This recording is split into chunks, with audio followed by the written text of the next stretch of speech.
Kumusta kayo mga tol? Welcome back sa aking channel. For today's vlog, kinover ko ang isang grupo ng mga kabataan na kung saan nagsasagawa sila ng community service sa kanilang lugar dito sa Quezon City. Ang pangunahing advokasya ng grupong ito ay itama at itaas ang antas ng moralidad ng mga kabataan ito. Tinatawag nila itong Vacation Bible Experience na kung saan taon-taon habang nakabakasyon ang mga bata, hinihikayat nila at tinuturuan ng mga action song at linangin o sanayin manalangin ang mga bata at marami pang ibang mga activities. Ang nagustuhan ko dito mga tol, yung paraan nila ng storytelling. Dahil hindi lang sila basta-basta nagkukwento, kundi isinasadula nila yung kwento. Matagal na panahon na siyang kasal, pero wala pa rin siyang anak. Ang babaeng ito ay si Hannah. Sino ulit siya? Isang araw, pumunta si Hannah sa templo para magdasal. Umiiyak siya habang nananalangin sa Diyos. Panginoon Diyos, bigyan niyo po sana ako ng anak. At kung pagbibigyan niyo po ako ng magkaroon ng anak, Panginoon, ipapangako ko po sa inyo na ipasabog ko po siya sa inyo. Sa pagpapatunay, wala nang lumalabas na tunog sa bibig niya, pero umiiyak pa rin siya at nananalangin ng pangingin. Nakita ngayon ito ni High Priest Ellen. Lumapit siya at inakala niyang lasing ang babae.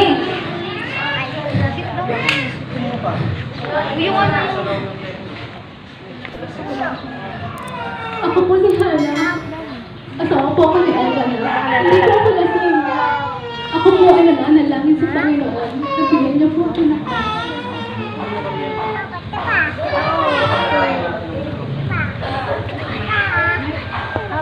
Hindi niyo po ang panalangin sa Panginoon. At dahil sa bigyan niyo po ako ng anak. Narinig niya, nagising siya agad at pumunta kay High Priest Eli. Hi, Chris. Nandito po ako. Ako pa yung tinawag. Hindi sa tinawag sa mail. Hindi mo na tinawag si Samuel, kaya bumalik siya ulit sa kanyang higaan. Pero, narinig niya ulit ang boses. Samuel. Umawag ulit siya. Ako po yung tinawag ulit. Nandito po ako. Happy gabi na. Bumagda na si Samuel sa kanyang naririnig. At, muli na naman itong nangyari. Samuel.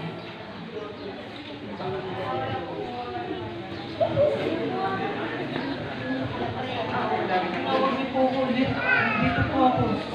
Sa pagkakataon namang ito, na-realize na ni High Priest Eli ang nangyayari. Ano kaya sa tingin ninyo? Sino kaya ang tumatawag kay Samuel?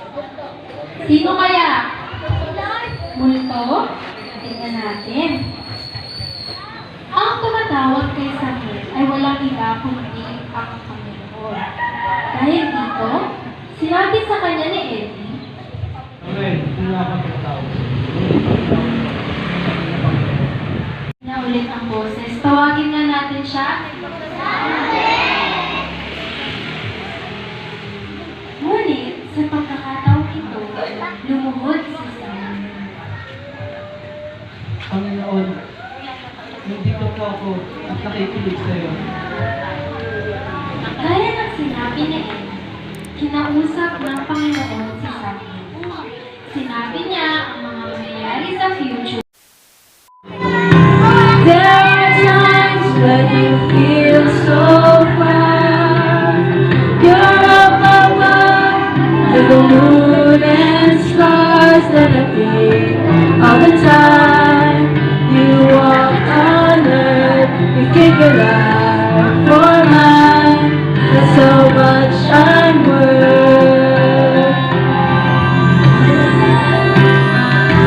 Jesus.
Mga tol, kung kailangan nyo ng mga educational content para sa inyong mga anak, subscribe nyo ito mga tol.